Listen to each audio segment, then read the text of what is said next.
The day started out actually at an MSNBC live taping that was taking place a couple blocks away from the Trump rally. And I kind of went there first because I was very nervous about going to the Trump rally.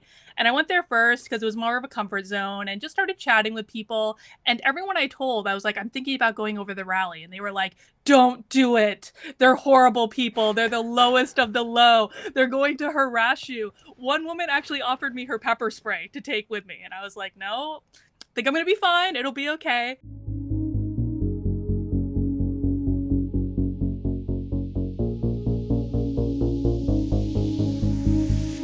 Can you just go through a little bit of what your political leanings were beforehand? Yeah, I've called myself a liberal for like 20 years. I've been a Democrat since I was 18 years old, since I was able to register to vote. And frankly, I never really saw myself leaving the Democratic Party up until all this started happening.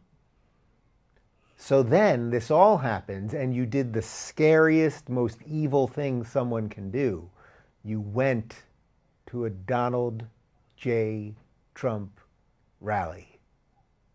I did, but we have to Take back it up a away. little bit because it didn't Yes. actually start there. It started Okay. so it started several months before the Trump rally, and I when all this was going on, I basically said, I need to get out of my echo chamber. I need to get out of my liberal echo chamber because that was the only people I was hearing from, not just liberals but progressives and all this.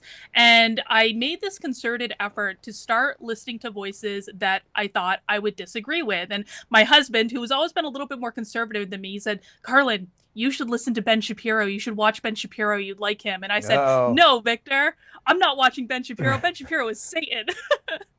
And then, I mean, my husband's a pretty smart guy. So eventually I listened to him. I waited until he was out of the house because I didn't want to give him that point. But eventually I listened. And, turns out, as you know, Ben Shapiro is not Satan. He's just like a conservative guy who is also really funny and really smart. And I just happened to disagree with him on some things.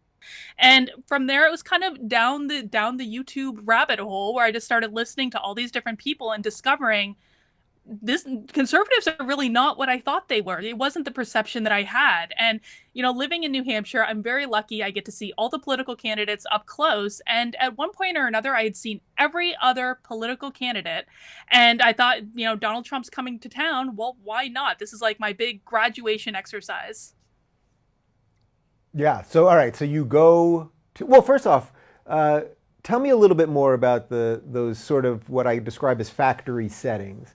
That you were a liberal for 20 years. Did it have any real meaning to you, or it was just sort of like where I think a lot of sort of somewhat apolitical people are, where it's sort of like, oh, Democrats good, Republicans bad, Democrats care about poor people, Republicans care about money. Like, for the person that's not purely political, it's just sort of the stuff that you kind of get culturally.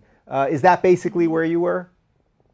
Yeah, I mean, kind of. I think I was very active politically when I was younger. And then growing up, and really after Obama was elected, I kind of shut it all off. I was like, okay, he's got it. A Democrat's in office. It'll be fine.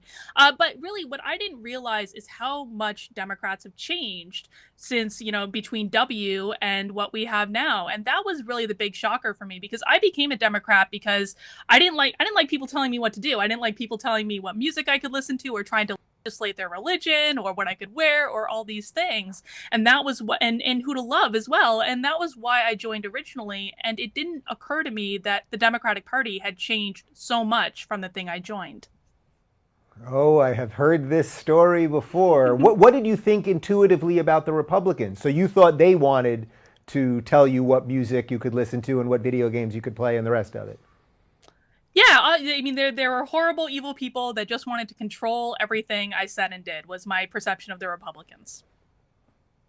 Okay, so then Trump comes to New Hampshire, and there you are. There, Talk there to I me. am.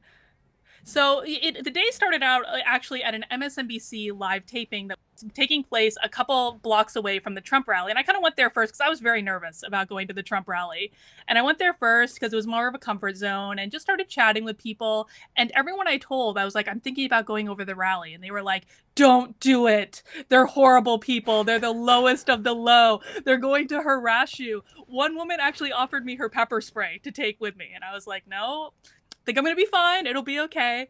And so then I went over to the rally, and you have to get there early because the line is really big and long, and you're just kind of hanging out and chatting with people, and discovered these are not bad people. There was not a Klan uniform in sight. I didn't meet a Nazi that I am aware of. There's normal everyday people like veterans and school teachers and small business owners that just had different ideas about how the country should run.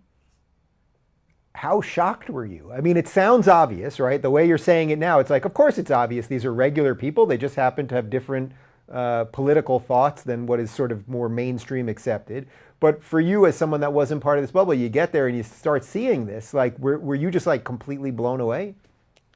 I think I was more relieved than anything, honestly. I think I was just like, oh my God, these are people that I can have a conversation with, because that's something that is very void in the Democratic space, is you have to agree with everyone. And if you don't agree with them, you're a horrible person. And so I had for a long time kept I've always been a centrist, really. I've never been terribly far left. And I'd always kept my views to myself. Whereas like these people, I was having robust conversations with them, even in line. And I let it slip a couple times, oh, I'm a Democrat. And they were like, oh my God, welcome. You were so glad you're here. And that was very different than what I was expecting. Yeah, I know the feeling. So then you go and you hear Trump talk, and okay, there's some agree to disagree stuff, no Nazis, all good. You decide to write about it. How'd that work out? I did. Well, I almost didn't even write the article, to be honest, because I was like, this is not my lane. I don't want to talk about politics. I'm going to get in trouble. I'm going to make someone mad, whatever. But then I sat down at my desk the next day, and I had to get the article like out of my system. And so I went on to Medium, because I was like, I don't really use Medium. I hadn't published there in over a year. It was like, no one's ever going to see this. And so I wrote the whole article in about, yeah, surprise. I wrote it in about 20 minutes and didn't even proofread it before I posted it, and just threw it up and kind of posted it on a couple of like Twitter and Facebook and all that, and really thought nothing of it after that. And it got about 200 views the first day. And then the next day it was like a bomb went off on my life. Yeah. Okay, so you put it up, you're not really expecting much of anything, and then, you just can't control the viral nature of these things. Do you know where the energy behind it started? Was there a specific person that caught it, that set it on fire? I still haven't been able to figure that out, honestly. It started going viral in the morning. And then I know a whole bunch of people from Fox News tweeted it, and Glenn Beck tweeted it. And at some point in the afternoon, Trump Jr. tweeted it. And that was when it all really started going out of hand. But I mean, I haven't been able to pinpoint what exactly happened. Okay, so the thing goes viral. You're getting support from people that maybe you traditionally wouldn't have thought would have supported you. The president's son. I mean, this is getting weird. What kind of reaction did you get? And why don't you just lay out a little bit more what you said in the article? I mean, it's sort of what you've laid out here, but maybe a little more specifically, so that when we talk about the reaction, it'll be a little better framed.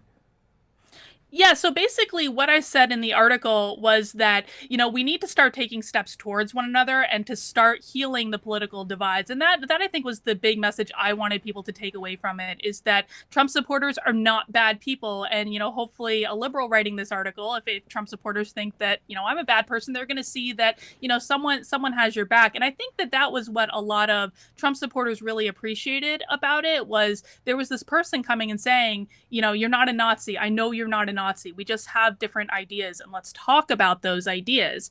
And so, yeah, and then it was off and running. And the response from the Trump supporters, or the conservative community, and those are not always the same thing, I've discovered, Sure. it's been amazing, right? They really embraced me, and so many of them said, I don't agree with you on a lot of political issues, but I'm so glad you wrote this. I'm so glad you're speaking your mind, and let's have those conversations.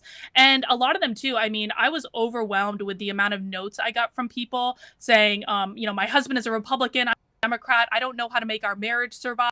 Or, people who have lost family members over this. And so a lot of people really appreciated that. I think they saw in me someone that said, it's possible to get over your Trump derangement syndrome. And that gave a lot of people hope. Yeah, and then, you find yourself on the other side of this, and then suddenly all the people that you might have thought were bad guys are being nice to you and agreeing to disagree and the rest of it.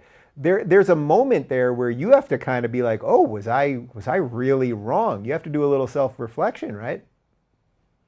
Yeah, and I've been actually pretty transparent since then that Trump derangement syndrome is a real thing. I had it for years. I regret so many of the things that I've said to people over the last couple of years now that I've seen the other side of it. If you're looking for more honest and thoughtful conversations about politics instead of nonstop yelling, check out our politics playlist. And if you want to watch full interviews on a variety of topics, watch our full episode playlist all right over here. And to get notified of all future videos, be sure to subscribe and click the notification bell.